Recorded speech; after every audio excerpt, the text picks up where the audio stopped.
Lockdown, extended lockdown, सारा कुछ आपने देखा। सबसे अहम बात ये आपको समझनी पड़ेगी कि लॉकडाउन कोरोना वायरस से संक्रमण का बचाव हो सकता है, लेकिन इसका इलाज नहीं है। तो लॉकडाउन किस लिए किया जाता है ये पहले समझना जरूरी है। Number 1, purpose of lockdown mitigation, मतलब वायरस के संक्रमण को अल्पीकरण करना। प्रिपेयर्डनेस, इसके संक्रमण को फैलने से बचाने की सारी तैयारी करना, इलाज की तैयारी करना, सप्लाई चेन मैनेजमेंट, लोगों के लाइवलीहुड की तैयारी करना, ये सारी तैयारी। और टेस्टिंग की सुविधा को बढ़ा देना, इसकी तैयारी हो चुकी। तो क्या extended lockdown can be a solution? No, extended lockdown कोई इसका समाधान नहीं हो सकता है। तो लॉकडाउन से एग्जिट प्लान चाहिए, बाहर निकलना है हमें।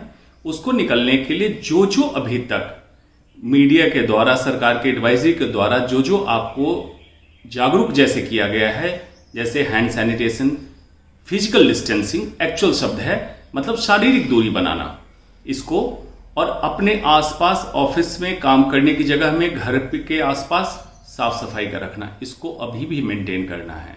ऑफिसेज में टेबल कुर्सियां दूर लगानी है, काम करने में, बातचीत करने में डिस्टेंस मेंटेन रखना है। और ह्यूज गैदरिंग, बहुत सामूहिक कोई चीज हो उसमें बहुत ज्यादा गैदरिंग को अभी अवॉइड करना है। ये नहीं समझना है कि लॉकडाउन खुलते ही आप वापस उसी नॉर्मल तरीके से मॉल, मूवी, मैरिज, इन सब चीजों में आप फिर से सम्मिलित हो जाएं, उस पर ध्यान देना है। मीडिया ने बहुत अच्छा रोल निभाया है कि आप लोगों को जागरूक किया है। कुछ मैं मानता हूं साइकोसिस भी डेवलप हुई, लोगों में डर का माहौल बना। थोड़ा देखिए डरना जरूरी था, क्योंकि वाकई ये वायरस बहुत ही संक्रमण फैला के और अति गंभीर रूप भी ले रहा था, इसलिए डराना जरूरी था। ये बिल्कुल सही है कि लॉकडाउन सही समय पे हुआ या नहीं हुआ, काफी विवाद में रहा। अब तो आपको जब मैंने बताया कि पर्पस क्या होता है, क्या उद्देश्य होता है लॉकडाउन का, इससे आपको समझ में आ गया कि वायरस के संक्रमण को फैलने में हमने डबलिंग टाइम बढ़ा लिया, बहुत तेजी से फैलने नहीं दिया। इसमें हम सार्थक कदम उठाया लॉकडाउन को सही समय पे लगाकर। अब यह है कि एक्सटेंडेड लॉकडाउन जिसको हम कहते हैं, कि क्या पूरे देश को इसी तरह पैरालाइज करके रख सकते हैं? बिल्कुल नहीं रख सकते हैं, क्योंकि लॉकडाउन इसका इलाज नहीं है।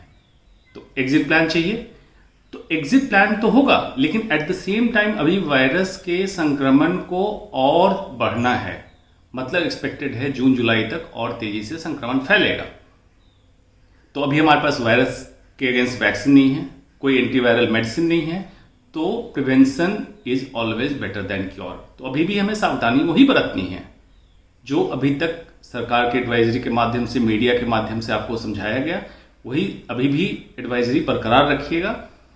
सोशल डिस्टेंसिंग, जिसको आइडियल टर्म है फिजिकल डिस्टेंसिंग का, शारीरिक दूरी बना के रखिएगा।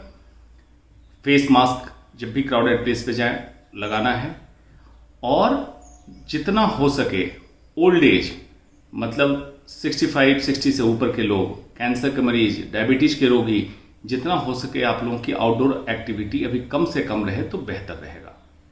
और सामूहिक जो भी सम्मेलन हो किसी भी तरीके का, शादी ब्याह का, पर्व त्योहार का, या किसी भी सामाजिक कार्यक्रम का, उसको कम से कम संख्या में लोग जुटें तो बेहतर रहेगा। ये सावधानी हमें अभी भी रखनी है। कारण क्या है कि वायरस अब आ गया, वायरस को जाना नहीं है, वायरस कभी भी खत्म नहीं होता है। जब आ गया तो इनएक्टिव या डीएक्टिवेटेड फॉर्म में कहीं ना कहीं पड़ा रहेगा, या दूसरी संभावना है कि मेजॉरिटी लोगों में, ज्यादा से ज्यादा लोगों में इम्यूनिटी, इसके अगेंस्ट इम्यून सिस्टम डेवलप हो जाए, इम्यूनिटी डेवलप हो जाए, प्रतिरोधक क्षमता डेवलप हो जाए, जिसको हम कहते हैं हर्ड इम्यूनिटी।